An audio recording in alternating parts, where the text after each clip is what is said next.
Welcome everyone. I'm so glad to see so many of you here, and thank you for coming on such a snowy spring Montreal day for this exciting event. I'm here to welcome you. My name is Carrie Rentschler. I'm director of the Institute for Gender, Sexuality, and Feminist Studies here at McGill. We're really delighted to host this panel conversation with a fantastic set of panelists. My job is going to be to just tell you a little bit about what's going to happen, and I'll turn it over to Robert Leckey, who is our moderator. We're going to have three panelists giving some talks to us. We'll have some Q&A, and at 5:30, we are going to still stop at 5:30 so that we can have a reception, which is going to be right out the door up here at the top of the auditorium and to the left, so that we can have some informal conversation with the panelists and with each other. This is part of a larger research, or set of research meetings that Robert put together through a Social Sciences and Humanities Research Council Connection Grant on what's called After Equality, Family, Sex, and Kinship. So Robert and Sharon were able to bring in our speakers today so that we could have this panel, and we're delighted that they're all here and that we can all participate. I'm going to tell you a little bit about who Robert is, and I'll turn it over to him so that we can go ahead and get started. Robert is an associate professor and William Dawson Scholar in the Faculty of Law and the Paul-André Crépeau Center for Private and Comparative Law at McGill University. He teaches constitutional law and family law and conducts research in those fields as well as comparative law. He is editor of Queer Theory, Law, Culture, Empire, and is working on a book that's tentatively called Bill of Rights in the Common Law. He has received the Canada Prize of the International Academy of Comparative Law in 2010, and the Principal's Prize for Excellence in Teaching in 2010 as well. He is also president of EGAL Canada, Canada's national lesbian, gay, bisexual, and trans human rights organization, and chairs its Legal Issues Committee. Robert, I turn it over to you.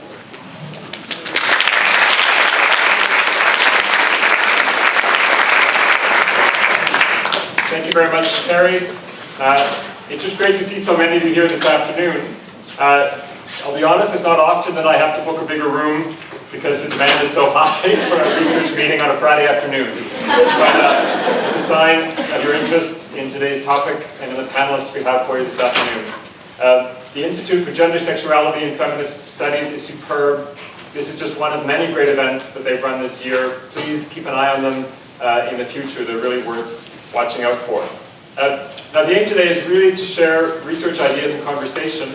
Carrie had mentioned that this is part of a larger scholarly workshop, but it was really crucial to us that there be a public dimension, that the ideas not just be shared within academic rooms in the law faculty and then in scholarly publications. It was really important to us that there be a more open conversation.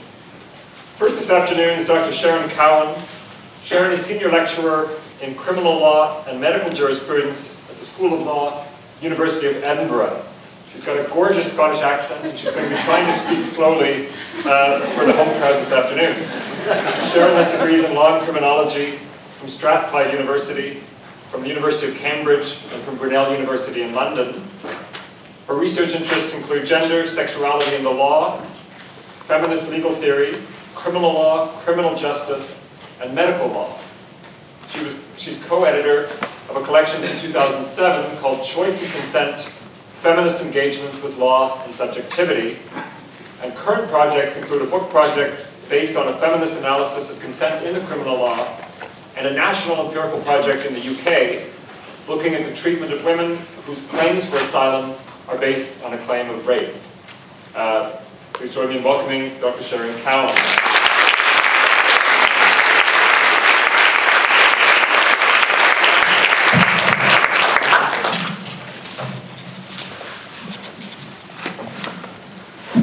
Robert.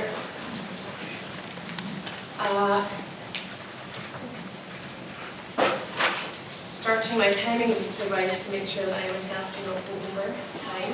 Robert's a bit scary if you go over time. I'd like to begin by acknowledging the Mohawk, who are the traditional custodians of these beautiful lands, and say that I'm very grateful to be here today. And thank you, Robert, for inviting me to this event. What I want to do today is talk about a research project that I've literally just started. When I say literally just started, I almost mean last week. So it really is at a very beginning stage for me. I would say it's more like the glint in somebody's eye. It's not even embryonic yet. very early things that I want to talk about today from my research. What my research does is tries to look in detail at transgender people's experiences of the impact of the law upon their lives in 3 jurisdictions, the UK, Canada and the US. And it's clear from all 3 of those jurisdictions that transgender people have struggled to gain legal rights and protections, notwithstanding long histories of civil rights and human rights jurisprudence in those jurisdictions.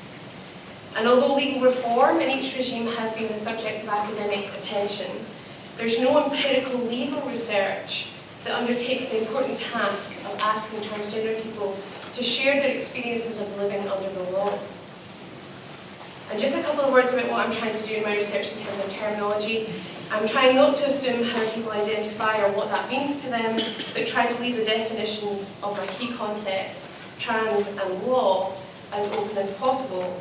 So with respect to what that means for trans, I'm using this as an umbrella term, although that itself has been contested, to be as inclusive and self-definitional as possible.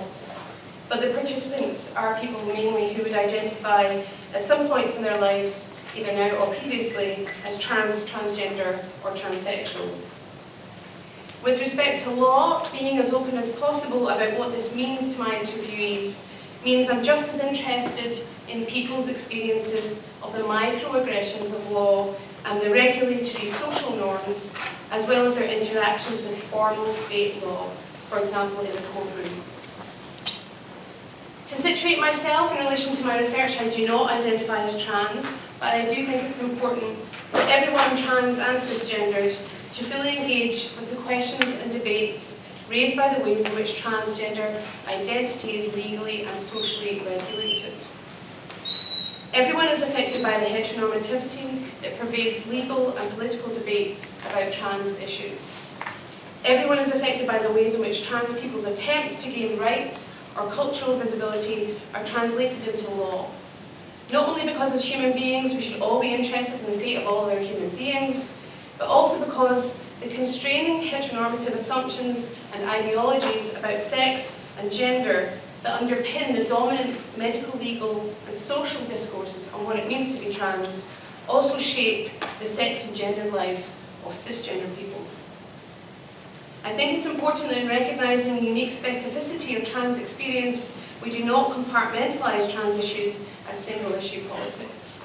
That means for me, seeing the connections between different kinds of oppressions and undertaking the important task of ally work to try to achieve social justice, while acknowledging my own privilege, my own biases that I bring to my research, acknowledging that I'll make mistakes, but with the idea that the goal is to develop an understanding of the experiences of the individuals and communities that I'm trying to align with. The final thing to mention by way of introduction is that although it's important to consider the ways in which formal laws impact on transgender people, paying particularly close attention to the exclusionary effects of law. That might be my mum ringing because she hasn't seen my new haircut yet. She might be watching. She's just ringing to say that she likes my hair.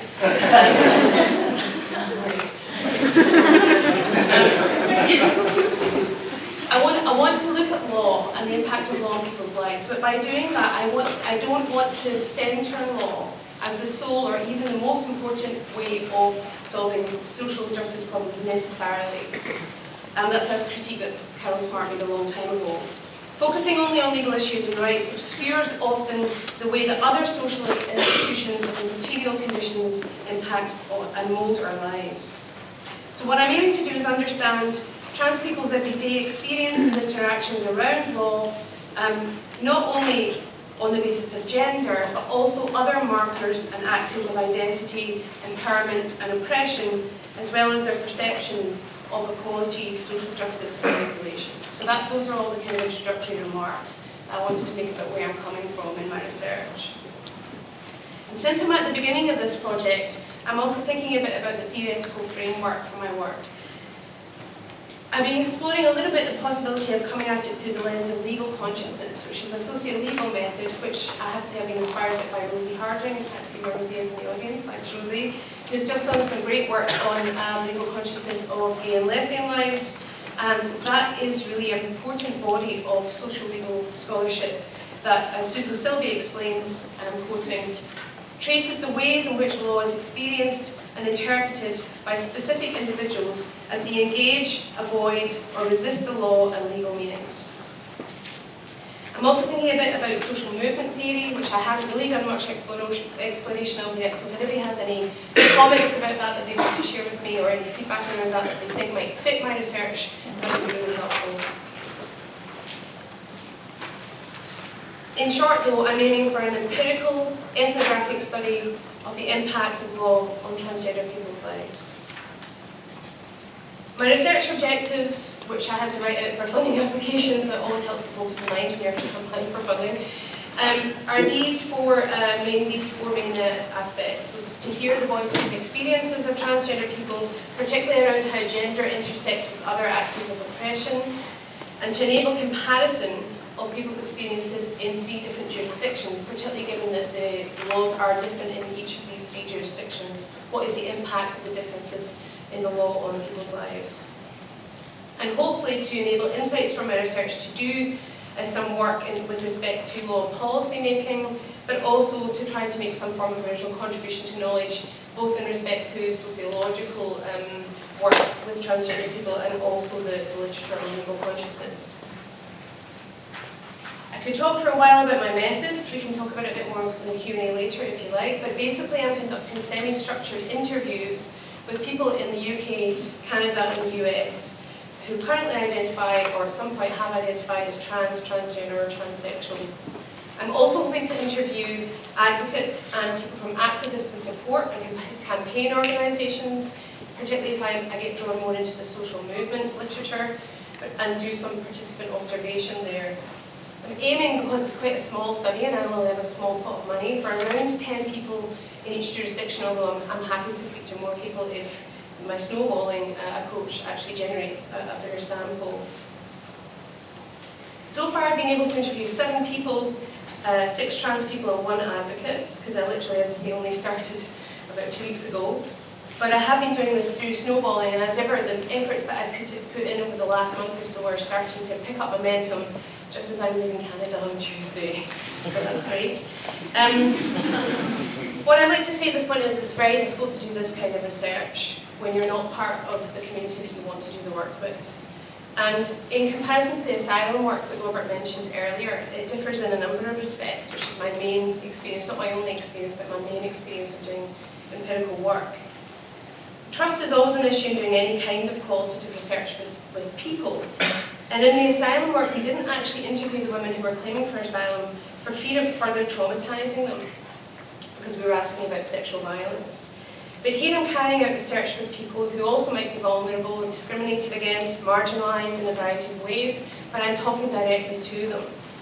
And since I'm an academic from out of town, beautiful accent or not, who's not trans, trust has inevitably been an issue in actually getting people to respond. But the people that I have spoken to have been amazingly helpful about putting me in touch with other potential interviewees and in sharing their life stories with me and trusting me to treat their stories with integrity. But it is challenging work for me and for them. In the Asylum Project, we did not form relationships with the people that we interviewed. We did the classic social science objective approach. You come in with your tape recorder, you've never met the person before, you sit down, you talk for an hour, you go away, you transcribe the interview, you feed it into your beautiful software system, and it tells you everything you need to know. My approach here is not to treat people as objects of scientific study, but to try for a more inclusive approach. Participants have the right to withdraw from the project at any time. They have the opportunity to comment on their interview transcript and to amend or delete any part of the text before I begin to analyse and write about it. I spent many hours, in some cases, getting to know a person before I've actually formally interviewed them. I'm in email contact with all of the people that I've spoken with, and one of them has become a good friend. That kind of approach clearly raises ethical questions. But broadly speaking, I'm following a feminist research method kind of approach that aims to change the power imbalance between the traditional power imbalance between the people researching and those that they're researching. The subjects of the project is politically motivated around my research questions. The standpoints and the experiences of the participants are at the centre of my research. and recognising my own location and the privilege that I bring to the project, and that gender and sex are key subjects of feminists as well as other inquiries. So those are the main, there's kind of a conversation around what is feminist methodology. There's no one feminist methodology, but those are the principles that I'm trying to stick to in my research. So for today, it's clear that I can only say a tiny bit of some of the things that have been shared with me over the last few weeks. Even the small number of 7 interviews that I've done is far too much material to begin to do justice to today, and I feel really cautious about taking out of context some of the stories that have been shared with me over the last wee while. But I also felt it was really important to share with you some of those stories. So what I've done is I've tried to draw out 3 main themes from the interviews, even though I've only transcribed 2 of the interviews so far, and talk about those themes today. So it's very early stage analysis, it's not even analysis yet, but any feedback that you have is really gratefully received. So the things that I wanted to talk about today are laws, poverty and perceptions of law, and I'm going to try and do that in a very short period of time where you can pick up some of the themes at the end of the Q&A as well. I think some of it might also overlap with what Jean and Roderick might say too, so that would be great. The first theme of loss is one that came out across several of the interviews that I did, and I want to be careful to say here that I'm not implying that trans or transitioning across genders is marked only by loss, because I don't want to feed into some kind of medicalised or psychologised notion of the tragedy of transgender. But what came out for me was the extent to which the kind of loss, or the quality or the extent of the loss experienced by my interviews was often unanticipated by them. And it was certainly exacerbated by the intervention, both of formal law and more social but equally regulatory social norms. What really came across to me was that for my interviewees, living in the world that we live in, dominated by binary conceptions of sex, gender identity and sexual orientation, they often felt that they had to make a choice that involved some kind of loss, a giving up of status or group membership that would be incompatible with their gender identity. So the 2 examples that I've pulled out are from my interviews with 2 trans men and in relation to 2 aspects, the loss of camaraderie or intimacy and the loss of motherhood. So first of all, I want to talk a little bit about Wyatt. Wyatt is a 51-year-old activist that I met who transitioned 9 years ago. Having been a street person born into poverty, he's now housed but works on the front line doing anti-poverty work. He identifies as a two-spirit person, a father of a 10-year-old, and talks about his transition as the moment when he became bearded. Having previously identified as a butch and radically feminist dyke, his experience of loss was around feeling desired by lesbian women, as well as his sense of being a visible part of the queer community. So he said, suddenly in public, lesbians stopped seeing me, even in this small community. That's gone. Women who started looking, sorry for the swearing, Mum. Women who started looking at me were women who understand how fucked up it is for men, that it's just as fucked up for men in the gender thing. So I get those smiles. Or women who are attracted. So suddenly I went from having the queer community and some women seeing me to women not seeing me. So it was really harsh. The other respondent that I talked to about this is Sam, who's a 35-year-old student who transitioned 4 years ago. He's a birth mother of 2 children and is in a relationship with a woman who also has 2 children. And last year, his mother took his 2 kids to live with her without his consent, and he had to go to court to fight for visitation and custody of his children. Sam makes some comments also around using the bonding experience or camaraderie with women, as well as being a visible part of the queer community. So Sam said, I actually prefer having the F on my driver's license because it begs the question all the time, why do you look like a boy and this says you're a girl? And I love that question, I do. But a big struggle for me, 4 years after transition, is I've kind of lost the ability to be queer. And that breaks my heart a little bit, because I'm so queer, and I love identifying as queer. And I love challenging people every day and making the world an easier place to have those conversations. And looking like a regular boy, I've lost that, you know. I'm not the butch girl or the obvious lesbian or whatever. So having that F there for me held on to that a little bit. Sam also experienced loss around motherhood. He experienced a kind of role dissonance with respect to losing the outside world's perception of him being a mother, even though his relationship with his children is still in name and substance one of mothering. So he said, it wasn't 100% that I wanted to do it because I'd been playing touch football with a team of fantastic women. They were amazing. I didn't want to lose that. I didn't want to give it up. I didn't want to stop being a mother, so I was concerned about that. Just in general concerned about how much I would have to give up to be good, to feel good. And I asked him a little bit about that, about having to give up being a mum. And he said, now I do feel like that, only because of my experience with my mum in the court.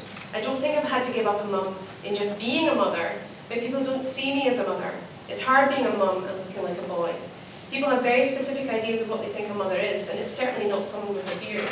But as a mother, like with them, I don't think I've lost anything. They're still amazing. My son who lives with me here, he calls me mum. His friends are over every day. They don't care. Like, it's not weird. They don't avoid me. It's normal, if I can use that word. It's just cool. So for Sam, the way that the court system treated him and his children meant that his role, his very presence as a mother, became invisible in that forum. And again, here we see the logic of binaries, where people have to choose either masculinity or motherhood. And this connects to some of the work of Paisley Curra, Sam Dillimore, and Laura Karayan, who have been talking about some of the legal and social discourses around the pregnant man over the last few years. The question of poverty is one that is really, really important and has come out through my research as well, the intersections between poverty and transgender social conditions. And what was really interesting in my conversations with Wyatt was how he perceived how people saw him not just in gender terms but in class terms. So he said that he lost the attention of women except for mums and kind women, grannies. Most people look away because he doesn't clean up his beard, he looks poor, he looks homeless. And he said a lot of it's political, that's very important when it ties together for me. If I could let go of my radical, anti-poverty, Martin Luther King feelings, I'd get invited to more queer things. But it's weird because I'm too politicized for them. I love and respect them up the yin-yang, but we can't see each other. One of them admitted it was too difficult for him to think that I would panhandle in the street one time. That was a line he couldn't cross. And we love each other, but the class divide here is thick as bricks. Then the gender stuff just added to it. And there's a lot more I can say really here about poverty, especially around, there's an interaction that Wyatt had with a police officer where the police officer looked him up on the computer and wasn't shocked by the fact that it said F on his driver's license, but was shocked by the fact that he had never had a record, he'd never had the interaction with a police officer. So because of the way he looked, and because he was transgender, the police assumed that he would have some formal record of criminal history with the police. There's a lot more to say there around the interaction between poverty and race as well, which I unfortunately don't have time to go into today, but there are lots of reports available that document ways in which race and gender identity interact, and the way that transgender people who are racialized are even more at risk of discrimination, poverty, unemployment, and so on, than transgender people generally. So the last thing I want to say very zoomy, because Robert's looking a bit scary over there, is about people's perceptions of law. And this is one of the big focuses of socio-legal approaches, legal consciousness approaches. And I don't have time to say very much about it, but what I'd like to say really is about A, the limits of law, and B, people's perceptions of law as something that can help them. So Wyatt, for example, talks about how he would like to use the law because he's been the subject of transphobia, but he's saying he can't because he doesn't trust the system, essentially. And what he's looking for is more of a community-based approach, some sort of community sort of approach developed that trans people can go to and say, hey, I need a witness, or hey, I need legal advice. He says, so definitely I'd come forward on that kind of stuff. If someone attacks me, fuck it, I'm calling the cops. I have the right to defend myself, but it's really difficult. And when I asked him if he had faith in law, he said no, not at all. He didn't have any faith in law. I asked him why he didn't have faith in law, and he said he was happy to stay with the F on his driver's license because if he went to jail, and in his view, because he lived in poverty most of his life, there was a strong chance that he would end up in jail at some point, that he would much prefer to go to a women's jail than a men's jail because of the kind of violence that he would be subject to in a men's jail. And again, there's a lot more I can say about that. But the very last thing I want to say, because Robert's like timing me out, is that despite distrust of law, some of the people that I spoke to did actually say that they had some form of faith in law. So Sam, for example, said that although law was super limiting and that the possibilities of law were not endless, he said, I just want to remain queer and keep the law as queer as it can possibly be, if that makes sense. So there is still hope amongst the people that I spoke to that law is something they can turn to with companies of social justice. That's all I'm saying.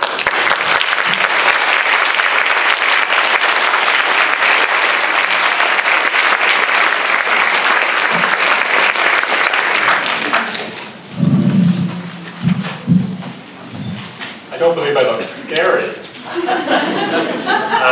Thank you very much, Sharon. Dr. Roderick Ferguson is our next speaker. Roderick teaches in the Department of American Studies at the University of Minnesota. He's also affiliated with the Departments of Gender, Women and Sexuality Studies and African American and African Studies. He has degrees in sociology from Howard University in Washington, D.C., and from the University of California at San Diego, where he did his PhD. His research specializations include African American literature, queer theory and queer studies, classical and contemporary social theory, African American intellectual history, the sociology of race and ethnic relations, and Black cultural theory.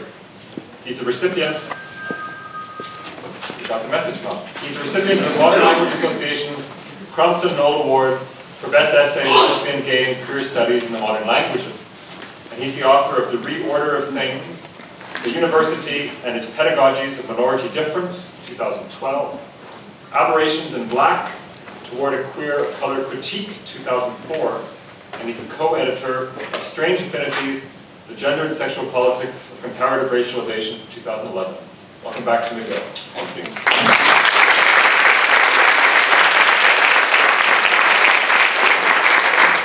Thanks to Robert for this really gracious invitation, and to my fellow panelists. And it's a pleasure to be back at McGill. I think what I want to talk about today are to kind of, from me, to rehearse some of the theorizations around social movements, and also to elaborate them. As you know, some of you who know my work know, I have always tried to approach social movements as intellectual formations, and I want to extend that consideration to the question of how social movements and how rights right certain social movements, and how they also unright certain social movements, okay? And this is also based on formations within the US, so let's have a talk also about whether or not these examples and observations have bearing in the Canadian context. In Chandan Reddy's Freedom with Violence, Race, Sexuality, and the US State, Reddy argues, quote, in our contemporary moment, sexuality is an iteration of, an amendment to, and of race, end quote. Here, Reddy bases part of this argument on the fact that the Obama administration's Matthew Shepard and James Byrd Jr. Hate Crimes Prevention Act used legal anti-racism as the basis for legal anti-homophobia. The Shepard-Byrd Act would protect queers, presumably, in the same spirit that civil rights legislation protected African Americans. As Reddy states, quote, for Obama, the Shepard-Byrd Act extended the anti-violence protections originally designed by the federal government to combat white supremacy and to promote race-neutral liberalism within the nation-state, end quote. Reddy goes on to note that leaders of GLBTQ national organizations lauded the bill, arguing that the act was, quote, one of the building blocks to full equality and treatment under federal law in all areas of our lives, end quote. The political genius of the Shepard-Byrd Act, as he argues, was that it tied protections against hate crimes to, quote, a military appropriations bill that grew the military budget to its highest level in US history, end quote. Hence, neutralizing conservative and leftist opposition at the same time. In a related argument in his book, Normal Life, Administrative Violence, Critical Trans Politics, and the Limits of Law, Dean Spade has challenged the presumption that the state, through hate crimes legislation is the realm of a political and legal Eden, arguing that hate crimes legislation has also fostered conditions of vulnerability for trans people, particularly for those marginalized by race and class. The gay rights movement, as Leckey and Spade suggest, relies on a certain telling of the civil rights movement.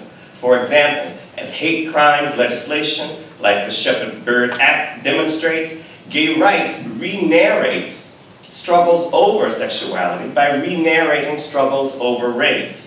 Specifically, they do so by constructing the state as the domain of resolution and by promoting rights-based practices as the raison d'etre for political agency, making the point of political action and political freedom the point of rights.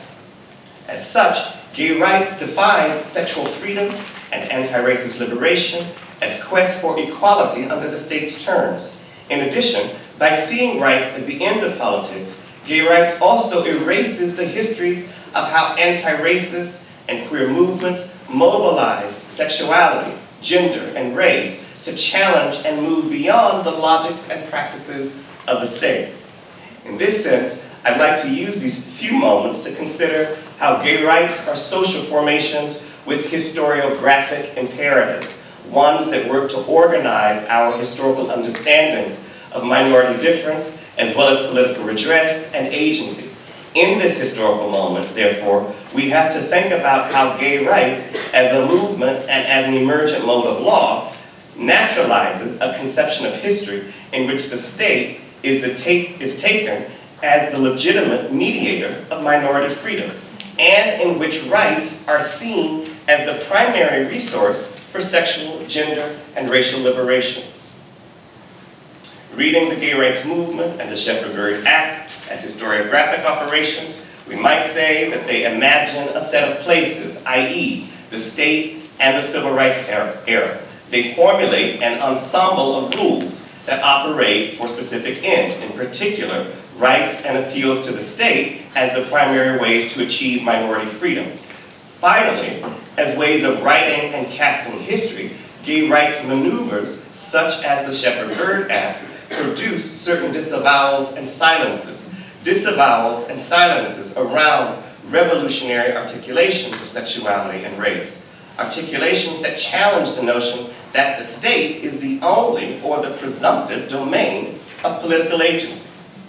Inasmuch as the gay rights movement and the Shepherd-Byrd Act suggest that race and sexuality are politicized according to the acquisition of rights and according to a narrative of the state as the domain of resolution for minoritized communities, they are formations that subjugate our knowledge of those movements that articulated race, gender, and sexuality as not only critiques of the state, but as levers for possibly transcending state logics and practices. To get a sense of the politics of taking the civil rights movement as the sign of an achieved equality, let me say a bit about the politics of the field of civil rights history. That field has very often framed the state as the natural authority on personal freedom and fulfillment. Inasmuch as the gay rights movement and the Shepherd-Byrd Act silence the history of radical anti-racist and queer movements, they repeat a convention within the dominant historiography of civil rights. That is, the marginalization of more radical movements like the Black Power movement and its influence on other liberation movements as well. Indeed, historian Camille Joseph argues that in relation to the Black Power movement, one of the dominant conventions in the historiography of civil rights is its tendency to marginalize and polemicize the Black Power movement. As he states, quote, Black Power stands at the center of the declension narratives of the 1960s. The movement's destructiveness, poisoning the innocence of the new left, corrupting a generation of Black activists, and steering the drive for civil rights off course in a way that reinforced racial segregation by giving politicians a clear and frightening scapegoat, end quote. While the narrative of political decline frames the Black Power movement as politically unviable and divisive, the fact of the matter is that the Black Power movement was a great inspiration to counter-hegemonic feminists, and queer activists and organizations in the late 60s and afterwards. Indeed, the Gay Male Workshop for the 1970 Revolutionary People's Constitutional Convention, a meeting of radical activist organizations, credited the Black Panther Party with commanding the vanguard of all the oppositional movements. In the 16-point program of Third World Gay Revolution, a 1970 group of Black and Latino queers who broke away from Gay Liberation Front, number 13 of their 16-point platform and program states, quote, "We want an end to military oppression both at home and abroad," end quote. They would also argue, quote, "All the colored and oppressed peoples of the world are one nation under oppression," end quote. Part of what drew these organizations together was that they shared an interest in revolutionary practices and an alienation from civil rights models of social protest and organizing. It's important to know that this was a moment in which radical social movements attempted to produce the conditions for radicalizing modes of difference and subjectivity, understanding part of that radicalization as an effort to address audiences other than the state. One of the documents that became part of that effort to politically radicalize queer sexuality was Huey Newton's 1970 speech about women's and gay liberation. Newton used the speech to help foster a relationship between sexuality, feminism, and Black revolutionary politics. As a document, the speech records a moment in which new associations were being worked out between sexuality, race, gender, and the critique of liberal capitalism. Newton began the speech by designating homosexuality as a social formation with the potential for revolutionary ruptures. As he states, quote, "During the past few years, strong movements have developed among women and homosexuals seeking their liberation. There has been some uncertainty about how to relate to these movements," end quote. Newton goes on to suggest that the radicalization of homosexuality and womanhood is part of a coalitional politics, an effort that is part of the labor of all radical actors regardless of identity. Quote, "Whatever your personal opinion and your insecurities about homosexuality and the various liberation movements among homosexuals and women, and I speak of the homosexuals and women as oppressed groups, we should try to unite with them in a revolutionary fashion," end quote. Newton's speech and the Revolutionary People's Constitutional Convention points to a new type of work that was being performed on gender, sexuality, and race as modes of difference within the US, ones that would understand the radicalization and social productivity of those modes in terms of their imaginative ruptures from liberal ideologies. The history of radical, anti-racist, and queer social movements within the US reveals the contingent rather than the historical necessity, the contingency, rather than the historical necessity of rights-based models. This contingency was expressed through the ways in which an incitement to queer liberation and anti-racism were produced through revolutionary rather than rights-based organizations. This incitement was achieved in an affective climate that took self-determination, international struggle, and challenges to post-war liberalism as sites of subjective and social desires. The gay rights movement participates in a marginalization and polemicization in as much as it subjugates the history of how radical queer political formations were inspired by an ethos of radicalization, one that attempted to shape modes of difference like sexuality and gender in terms of that radicalization. Hence, by marginalizing the Black Power movement and fetishizing the civil rights movement, the gay rights movement subjugates our knowledge about insurgent feminist and queer movements as well. I'll end by saying that part of why the history of these movements matters is precisely because this is a history in which groups like Gay Liberation Front and Third World Gay Revolution insisted that sexuality and sexual freedom be part of conversations and projects that work to promote freedoms from state and military violence, economic deprivation, and prison expansion. Thanks.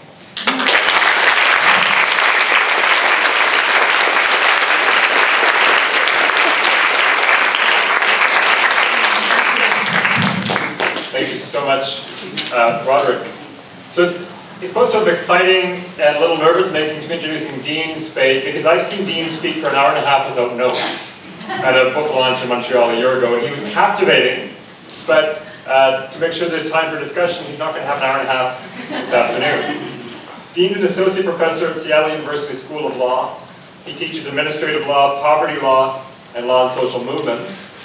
He's also taught classes in sexual orientation and gender identity law and in law and social movements at UCLA Law School and Harvard Law School, serving at the time as a Williams Institute Law Teaching Fellow. In 2002, Dean founded the Sylvia Rivera Law Project, a nonprofit law collective that provides free legal services to transgender, intersex, and gender nonconforming people who are low income, people of color, or both.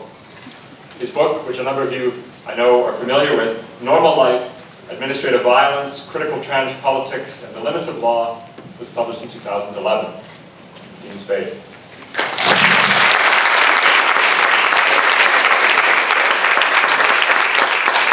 Thanks, Robert, for organizing this. It's a pleasure to be on this panel and to meet Sharon. And you all should know that Rod's book, Aberrations in Black, completely changed my life. And if you haven't read it, run out and read it. Really changing, I think, a lot. The broader conference that we're here for is called After Equality, and is considering questions around that. So I wanted to kind of pick that up and think about the impact of governments declaring themselves protectors of equality and protectors of marginalized groups from violence, often after some strand of a social movement has asked for this declaration, but more generally under conditions, which I think are similar to what Rob was just describing, where social movements are facing important splits, where some people are asking for legal recognition and protection, and identifying state structures as mechanisms for relief from harm, and others are naming those same state structures as the central force of harm and violence. And I think we can see this debate, things like hate crimes legislation debate in the United States is very prevalent, and a debate very divided along the lines of race and class in many ways. So today I want to talk about how specifically the US and Israel, and I think we can talk about Canada in this one too, use their purported support for gay rights to hold themselves out as human rights protecting countries, often with an assertion that they care about women or gay people, unlike Arab or Muslim countries or societies, right? So there's like real Islamophobic and war on terror supporting, occupation supporting framework that this is key to. I specifically want to talk about how the key evidence, like what this equality maps out as in this context, is literally just whether or not, in the case of the US, lesbian gay people, in the case of Israel, LGBT people can serve in the military, and whether or not they can marry. Like that's what that, I think sometimes we just like go to this like general gay rights, but really it just usually means just those two things. So I just want to keep that on the surface. Okay, so these two legal reforms are being articulated consistently in the US as left, as progressive, as tolerance policies, and there's this kind of appeal to straight people and to queer and trans people. I think it's important that it's really to straight people too, maybe intensely straight people, who've come to identify these reforms as synonymous with anti-homophobia, and there's kind of this political context where being for same-sex marriage means being like left and tolerant and right on, and being anti-same-sex marriage means being homophobic, and same with service in the military. So literally a pro-military politics is an anti-homophobic politics, and a pro-marriage politics is an anti-homophobic. I mean, it's like bizarro world. Compared to the context that Rod was talking about so few decades before what was being identified. So this is the stage upon which the strategy called pinkwashing used by Israel is working, where the Israeli consulate, spends money to have tours of gay rights activists come and tell straight and queer people in various cities in the United States how right on Israel is, because it's this haven of gay rights. So that's part of it. Okay, so obviously this notion of these ideas around marriage and the military are highly contested by feminist, anti-colonial, and anti-racist movements. Who've argued in many different contexts and times that rather than the question being, can we get these gay rights, can we get into the US military and marriage, the question is really, how do we abolish the military marriage? And rather, should we measure the US and Israel by whether or not they allow us access to these things? Instead, what are these things and what do they actually do in our societies and to our lives? I don't think I have to go into depth about what's wrong with the military. I'm not going to. I hope you showed up here. Right? Both US and Israeli militaries are, outrageous actors of colonial violence. We can witness this in Gaza. We can witness it every day in every part of Palestine. The horrors of the U.S. wars for profit in Iraq and Afghanistan are ongoing. The U.S. Obama's intense drone warfare program. I think that we've made the point in many different spaces that gay soldiers in these formations do not signify freedom or liberation for anyone. And I just want to say, there's this rumor going around that I think is probably true, that the wealthiest gay organizations in the United States, the next thing they're going to focus on is trans people in the military in the U.S., which is just like the last thing on earth trans people need. It's so deep, we did a really bad, dangerous, horrible job. That can be done. Thanks. And I can't see it being anything that's been demanded by it. So marriage, I think, is actually more, I want to spend a little more time talking about here. So, feminist, anti-colonial, and anti-racist activists and scholars have identified marriage as racialized gendered social control, as central to processes of white supremacy and ethnic cleansing, as a method of enforcing family formation norms, distributing property, enforcing borders, and deciding what sex is criminal and what sex is good, right? For a long time, feminist and anti-racist work against marriage in the United States has really looked at how rules on marriage are central to organizing the foundational violences of the United States, slavery, Southern colonialism, and genocide, and how marriage laws are part of organizing who is property, who can hold property, and enforcing colonial gender and family norms on indigenous people as part of land theft and colonization. And of course, very centrally, denying the family bonds of enslaved people has been key to keeping those people as property, ensuring they do not have rights to children or family recognition, right, which goes on today still in the United States, where the child welfare system intensely targets indigenous people and black people. Disrupts their families, takes their kids away. Today in the United States, marriage is used to distribute essential life chances, especially immigration status. Right, so immigration status is tied to family formation norms in ways that ensure that most people can't get it, and also in ways that make it so that same-sex marriage won't help most immigrants, right, because most undocumented immigrants don't have a citizen partner. Like that's, of course, the minority of people do. And it also is used to distribute healthcare. People get healthcare through our jobs in the United States, if we get it at all, for the most part, and the idea is you'll get it through your spouse's job. But of course, less and less people every day in the United States have a job that has that kind of thing. We've all said forever these are unjust ways to give out the things people need, and also that giving things out through marriage traps people in family violence, which is incredibly common, I'd say endemic, and that it provides most people no paths, right? So it's a form of social control through the family form. And marriage law and marriage rules in the United States have specifically been intensely anti-black, and a lot of people have written about this, and anti-poor. In the U.S., people who are wealthier marry more, people who are poorer marry less, because marriage is a lot about property laws and a lot about inheriting things and things that have the most benefits, and you have the most economic power and property. But the story in the United States is that people are poor because they don't marry enough, and this is literally written into our anti-welfare laws, and the framework of it. It's a deeply anti-black framework that has existed for a very long time in the U.S. That figures poor people as morally inferior to black people, and ties whether or not sexual morality deeply to that. So blaming poor people for being poor and for failing to marry, not neoliberal economic policies being the reasons why people are poor, and dispossession and white supremacy. So anti-racist and feminist activists in the United States have been trying to dismantle marriage for a really long time to make it easier to get out of marriages in various ways. They've identified the family as a place of violence, a form of social control of sexuality, and an unfair and not okay way to distribute life chances. So they sought to make it easier to get out of marriages, to explode romance myths and family roles that trap people, and to disconnect marriage from vital resources. And a lot of this work also has been explicitly trying to, there's a whole period after the end of the Jim Crow, explicitly in the United States, where laws about whether or not you're a legitimate child were used to determine whether or not you could access programs. And so a lot of people who were doing work around black people being excluded from programs, it was explicitly around legitimacy laws. So we can again and again see how marriage, legitimacy, and family ties are key to enforcing overt and less explicit racial norms and distributions. So these kinds of activists say the same-sex marriage demand is a bad idea. It's aligned with the right-wing turn in the United States, especially since the 1980s, around privatization, austerity, right? The idea that everybody should get supported through their families, and that we should, evacuate the state from any kind of poverty alleviation programs, and that. And also mostly that it just won't help the most vulnerable people: immigrants, poor people, prisoners, people who are caught in the family, in the child welfare system, are not going to get actually supported by this change. Those who are the most likely to win are people who have immigration status, healthcare to share from their job, property to have somebody inherit, etc. And not to mention just that marriage, like the military, is just bad for all people. It's not working out for anyone.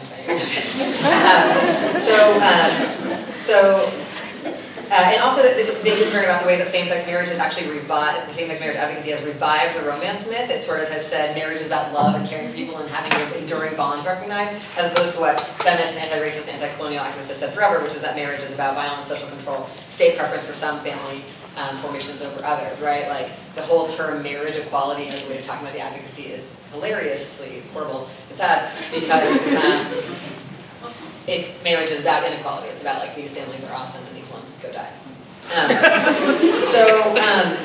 it's really intense to read the advocacy, because so much of the legal advocacy is it's based in talking points that we would say are explicitly anti-feminist and racist, that are children do better when they have married parents, and other things that we should gasp when we hear.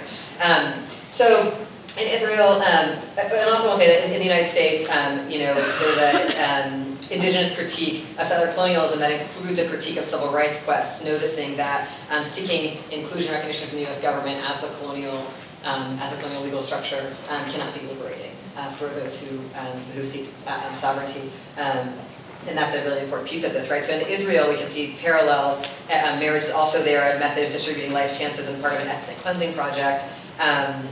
One example of this is the citizen entry into Israel law, which makes it so that Palestinian citizens of occupied territory, I shouldn't say citizens because Palestinians have no citizenship, Palestinians who live in occupied territories who marry Israeli citizens, right, who marry, for example, Palestinian citizens of Israel, can't get residency into Israel. So any Jewish person in the world can get citizenship in Israel, and any citizen of Israel can marry people from anywhere else, and they can come live with them. But they can't. But if they marry, someone in their extended network who lives in the West Bank or Gaza, they cannot come in, right? And this is part of a general. And I could give you a million other examples of ways in which marriage law works in Palestine to evacuate people and to move people around and to prevent people's movement. But it's part of an ethnic cleansing process that is Israel's settler colonialism, an effort to control demographics, to limit the movement of Palestinian people, to try to create a Jewish majority and maintain it, that are central to occupation. And all of Israel's marriage law reproduces these demographic aims, right? Because the point of settler colonialism, of course, is to have the land and clear it, as we know here in Canada. And to try to disappear indigenous people. And when we look at this, the question of whether same-sex couples can get in on this ethnic cleansing project or not of marriage is a disturbing question to be asked, right, about equality, right? So it's a complex moment in the queer and trans politics right now, because these two equality law reforms, marriage and the military, are lifted up as the most important or only queer political demands. And the pretense is that these demands have organically emerged, that these are things we all just want, when actually queer and trans people have been demanding real relief from conditions that we face, including demands to end criminalization, poverty, immigration enforcement, and occupation, right? But marriage and military reform are demands that have developed, at least in the US by white elite lawyer-led organizations funded by wealthy philanthropists, publicized by corporate media that's pro-war and invested in selling romance and weddings, which are a great big industry. And I think this creates a really perfect context in the US for Israeli pinkwashing, because it convinces straight people and many queer people that our liberation is about becoming soldiers and spouses, recuperating oppressive structures by putting a gay flag on them and saying this is good for gays. And this requires our movements to develop kind of a good discernment and to really think about how to reject these invitations to be included in things that are forms of nightmarish violence. That is so obviously thoroughly critiqued by our movements for so long. And part of what this kind of discernment is that I think many of us are trying to do is actually to ask what the nature of something is that we're being invited to be included in, or that some of us are demanding to be included in, right? Is it a cop? Is it a wall? Is it a border? Is it a soldier? Is it a prison cell?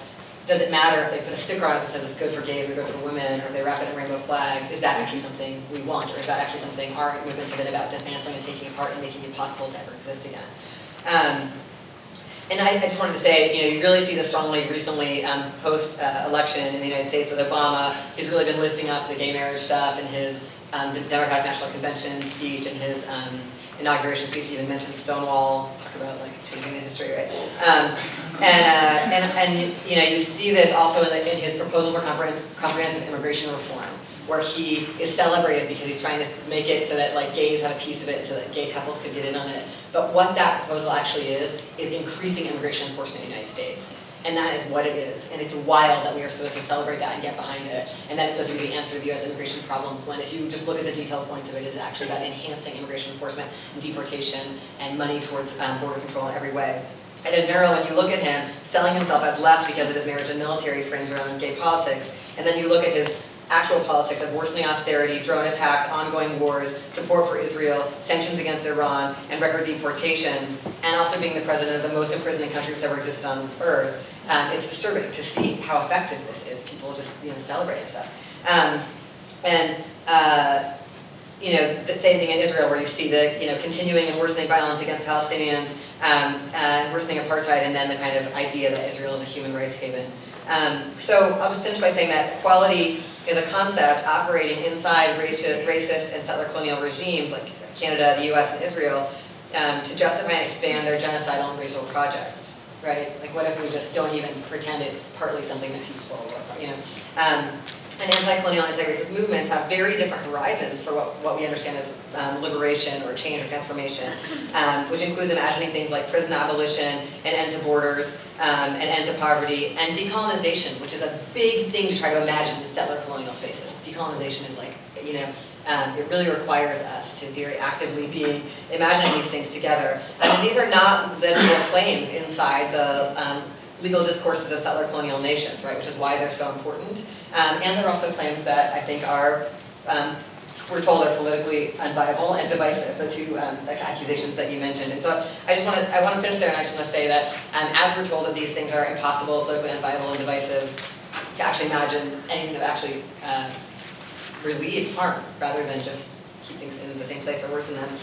It's useful to remember, of course, in the context of the United States about prison abolition, that when you're in the most imprisoning country in the world, as we are in the US, everything is an alternative to that, right? Right? And I think it's also helpful to remember that people have lived under nation-state forms for an incredibly tiny amount of all human history.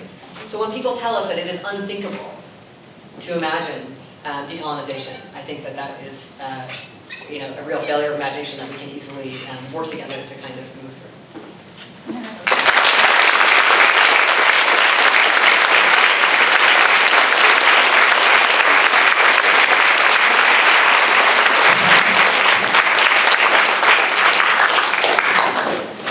We don't have mics anywhere in the room, do we? No. So what I'm going to do, thank you so much to the three of you. We have time, so I'm going to take 3 little questions in a cluster, and then the panelists will respond. But that seems to me a good way to get people's voices heard. So where do we have the first question? Yes. Keep it brief, please. Okay, if I may generalize, the panel has presented us with a paradox by suggesting that legal reform on the positive side gives us certain rights, but on the negative side it complicates social relations by marginalizing radical social movements and isolating many individuals, particularly transgender ones. So metaphorically speaking, how does one break that Gordian knot? Thank you. That's the shortest question I've heard from you. Here's the second question. Yes. I just wanted to ask Sharon Cowan whether she hoped to take her research outside of the UK, US, and Canada in the future. And we'll take a third before we turn this over to the panel. I know there's a third question. Yes, Alan. I guess it's kind of a half-formed question, but the topic of refugeeism and asylum seekers. We have an organization in Montreal called IGSF, which deals with queer and trans refugee rights and issues. And I'm just wondering, in the context of for the whole panel, what you've been discussing in terms of the sort of radical reform, how refugee rights might play into that. Right. All right, well, maybe I'll start. In terms of the sort of Gordian knot, the paradox, on the one hand, of the extension of rights and also the conditions of exclusion that are promoted by rights. I mean, that's a Gordian knot that's foundational, for liberal capitalism, capitalist democracy, whatever you want to call it. If you look at, for instance, Marx's essay on the Jewish question, that is the theorization of that essay. I think what it means for us is, we can't be dismissive of rights, because they also do certain work, right, in certain contexts. It's better to have a right to a job than not, but at the same time, the critique can't end there. It has to begin with the paradox, and then the question is, so how do you maneuver and anticipate the conditions that will be conditions of exclusion, of regulation, that will be unleashed by the promotion of rights, and then work against that, right? It also, this is also why it's necessary to see rights provisionally, and not as, the end-all, be-all of political agency, that there have to be other, tools that we use, there have to be other resources that we, mobilize, there have to be other audiences that we're willing to look at besides the state. Like, we're sort of caught up, in sort of Western nation-state formations as citizens, reproducing a kind of Oedipal relationship with the state, where the state is always the daddy that we go to, for everything. So what does it mean to mobilize an imagination that, sees the sort of contextual purpose of certain rights, but then also has a critique of the limits of rights and wants to move beyond that?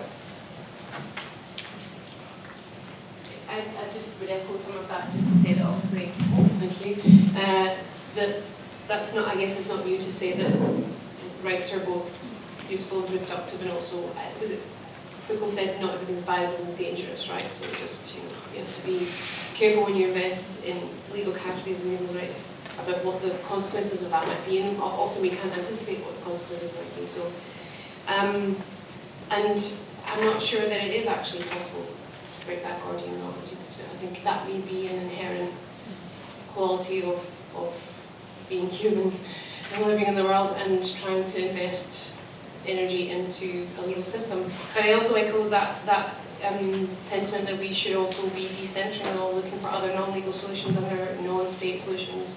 There's quite a lot of stuff coming out in my interviews so far about trying to find community-based solutions to conflict, and those things are also equally productive and dangerous and so on. But yeah, not just spending your energy in one place, I guess. I don't know. The question about did I want to broaden my research to outside the UK sounded like an invitation to me. I don't know where you're from, but I'm definitely willing to come. Yeah, that would be great. I mean, I'm seeing what I'm doing at the moment as a kind of pilot study, I guess, as a possibility to maybe set up some form of international network of collaboration with people in other places and so on. So yeah, very much open to that. I think that one of the things about that, the question about the knot, is that I think one of the things I'm trying to do is really question what rights actually deliver. So a lot of the rights, I mean, that word rights means so many different things. Like a right to food is different than a hate crimes law. There are things that are called rights that are actually about distributions. I think one of the questions that I always want to ask is how do we move away from trying to get the law to say good things about us and instead do work that's about looking at what legal systems do to people and changing that. So it could mean that you have sometimes short-term strategies that are about changing something in the law, like changing the way a particular mechanism is working that's pushing people towards deportation proceedings or pushing people towards prison. That's different than a rights struggle that word usually means I'm seeking recognition and to be named as a deserving subject. And those, in my experience, rarely deliver the goods for those who are most vulnerable. They rarely shift conditions at all for the poorest people, immigrants, people in prisons and jails. they don't intervene on racialized violence in any way. So that I think that's the concern, is that a lot of what's been identified as like rights or equality in the gay and lesbian rights context is things that sort of don't reach that level. And I just want to say the question about immigration and refugees. I think that a lot of these dynamics, I'm learning a lot about them from watching the U.S. like immigrant rights struggle, because it's heavily divided around criminalization. There's a lot of work being done that's really accepting good immigrant, bad immigrant divides, and saying, oh yeah, we're totally going to go for this reform, even though it's going to exclude a new set of immigrants from having any pathway to immigration. And what's happening is that the bar keeps getting lower and lower. So when Obama passed this new very minor immigration relief for people under a certain age to kind of get this deferred status, it added this new category that I think is called something like a minor misdemeanor or a serious misdemeanor. They're always adding a new criminalization category that excludes whenever they give a few people something. And then the reports I've heard about is that almost no one's getting it. So, and that all these people are having to sign up and send their information to the government and then know where they are and that they're undocumented. So I'm just very suspicious of the ways that these kind of rights things are sold to people, but actually maybe increased enforcement mechanisms. And I see that happening a lot in that particular struggle. And back to the cluster, USF, start. Here in Canada, we have a gender identity bill that's just been pushed up to the Senate, so it's passed in Parliament and is now under review in the Senate. And I think that, there is some hope, I think, at least among some of the folks that I've been working with, and that's parents of gender nonconforming, gender independent kids, that the passing of this law, and that is the recognition of gender identity, will open space for all kinds of transformation on a number of fronts. So in my view, getting this through and getting this into law will enable us, for example, to battle things like all the forms that we have to fill out for our kids, passports, questions from rec leagues. Yeah, I mean, multiple arenas in which theoretically, and I'm speaking specifically about kids right now, but theoretically we're protected under existing legislation. But this will in fact open up space now for all kinds of interventions. So in my view, I mean, you just kind of identified a difference between identity claims versus sort of these minor interventions. But in my mind, these things are actually linked. And that in this case, getting this through, and in some ways I haven't wanted to push it too much for fear that those in opposition will realize the potency of this law. So I guess maybe I'm a little too, I don't know if I'm too optimistic, and I understand the currents of power of which you're speaking in terms of remaining attentive to those. But I'm hoping that this will provide some real possibilities for transformation. Second and third for now. Yeah. Yeah. So I think that the university is a microcosm of the state. And I think right now we're dealing with a lot of situations in which we're having to appeal to executives, like bureaucrats who are in positions of power, who are racist and sexist, in order to get our claims heard. So as of actually not even 2 hours ago, as of like maybe like an hour ago, McGill sent a mass email to all of its students, basically absolving itself of the responsibility to be held accountable to something that one professor said. So there's a professor who made explicitly Islamophobic, racist, sexist comments towards the students. And the student actually went to Egypt. He's scared for his life. He's scared of coming back to McGill. And multiple people mobilized to bring this to the attention of the dean. And he said that he would take these claims very seriously. But we just received an email saying that they're not going to be held accountable. They're not basically going to engage in any sort of action to hold this individual accountable. So, I mean, I guess I'm considering different routes to appeal to the university. One route is to have drafting an open letter to ask them to show them that many people are very angry about this statement. And I guess on the more grassroots level, people have gone to protest to this professor and to make sure that he personally knows that many people are angry about this. But I'm wondering what your views are, I guess, more at the university level on getting claims heard to those in power on both the grassroots level and like a more formal institutional level. And we have the third. I'll promise to keep it short, but thank you for that. Anyway, quick question. Also, mentioning and like just kind of piggybacking off Shane's question about groups that actually are not invested in rights-seeking claims or claims of recognition. And I really love your presentation, Roderick, about looking at the history of race radical, feminist, queer, and Black Power movements, to giving us kind of this language to find these kinds of different collectivities or different formations. And I was wondering, all three of you have, Sharon, you were talking about maybe touching on community accountability procedures. I know, Dean, that you write a lot about transformative justice. And Roderick, I do know that some of your work in Aberrations of Black was looking at like Conway River Collective and other groups that were very formidable in terms of creating these kinds of alternative spaces to deal with issues of state violence and personal violence, etc. I was just wondering if you could maybe touch on some current collectivities, or even past ones, that could shed some light on maybe even answering Shayna's question as well. Three quite rich questions.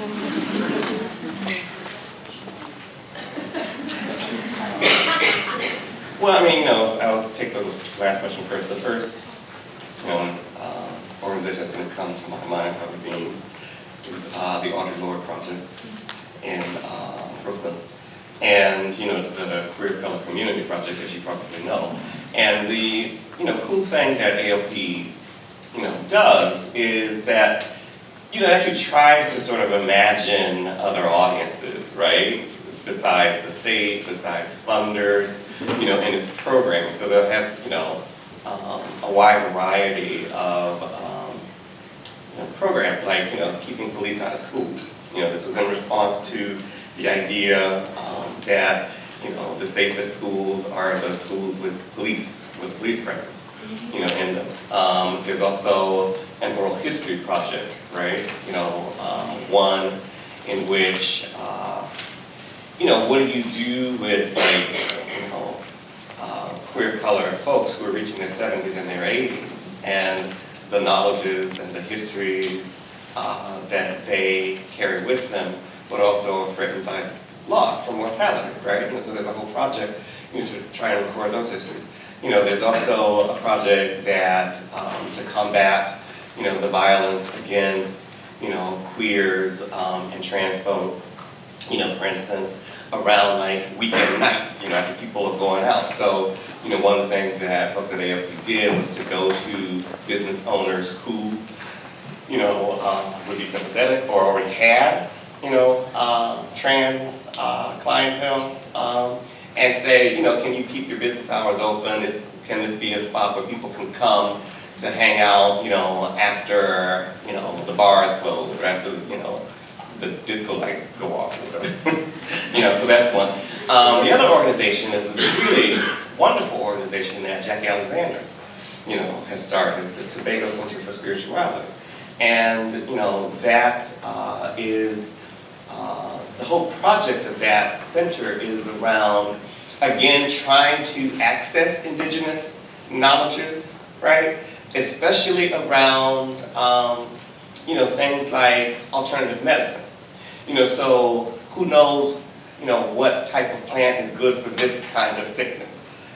What type of root will be used or can be used, to heal this wound? Well, those folks are like, elders, women, who are also, many of them not long for life. So the Tobago Center is partnering with one of the universities there to try and record and to record the plant life, but also to record the uses, medicinal uses of plants by root workers, Obeah women. So that's one answer to the question. In terms of like, what to do, what steps to take, right? You know, I'm always in favor of, you know, sort of first let's start with, you know, how do you, you know, meet the needs of that person, right? Or that group of folks, you know, who have been, you know, injured. What do they need? You know, so, you know, the first line of care is for them, all right? Then the second, you know, would be around, you know, asking the question of, you know, what, not presuming that this professor is, you know, a lone person, right? But there's something also about the culture that would allow for a certain articulation and a certain enunciation. So then you've got to sort of figure out, well, what are the sort of systemic conditions that allow for Islamophobic speech, that allow for racist speech, and then try to address it as a system as well, you know? So I think that, you know, one, you want to sort of address, you know, what are the needs of that person, the person who's hurting, okay? And then also, what are the conditions that would produce, you know, the social hurt? And then how do you address those things, you know? And then, you know, after you do that, get to the administrators. Because the administrators will have a much narrower mode of intervention than what I'm calling for, right? And it's up to all of us to imagine what is the broad and the most effective intervention. You know, we can't presume that the administrators will do that. They're not wired, you know, to do that, even as well-meaning as some of them maybe. I feel like in my knowledge goes over top, and something like this happens. First they deny it happened, and ignore it, and then the little individualized punishment mode is just that one person. Yeah. And so it is, I think, it does relate to your question, because I think the other thing is, what is it we're really seeking? And we know that what actually makes people safe from this stuff is not anything that comes from top down, it's the bottom up. So like, at my university, there's a lot of incidents in the classroom all the time. It's like really awful. And what we've started doing is like deep dismantling racism trainings with groups of students and groups of faculty and staff to say, how can we can't necessarily make that professor never say that again, but we can change what happens for everybody in the room when it gets said. Because I don't actually really believe in the power of anti-discrimination law to tell people what to think. It hasn't worked out. So I think that, you know, these questions actually all relate. And I'm against punishment and for prevention. And so that's the other piece of it. How do we create a culture where this can't happen again? And the university, if they ever cops to it, will then go to punishing that one person. I want to go to your question. So in my experience, when I'm assuming you mean an anti-discrimination bill? Is that what it is? It's protecting Canadian Human Rights Act. Okay.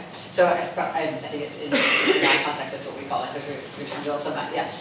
In my experience, when I've lived and worked in jurisdictions where those have been passed, and also jurisdictions where they don't. There's a few key obstacles. One, there's usually, and I know this is like Canada, but implementation isn't very meaningful. In the end, you still have to fight for every single individual change inside every institution, which we can also do when it hasn't been passed. So in some ways, you know, I just want to say like that, like I've lived and worked with people in institutions and in jurisdictions where it was never going to pass, but they still did that work on the ground about their shelters or about their schools, right? So I just think it's good to not be too tied to that top-down piece, because it's actually not as important as the bottom-up piece.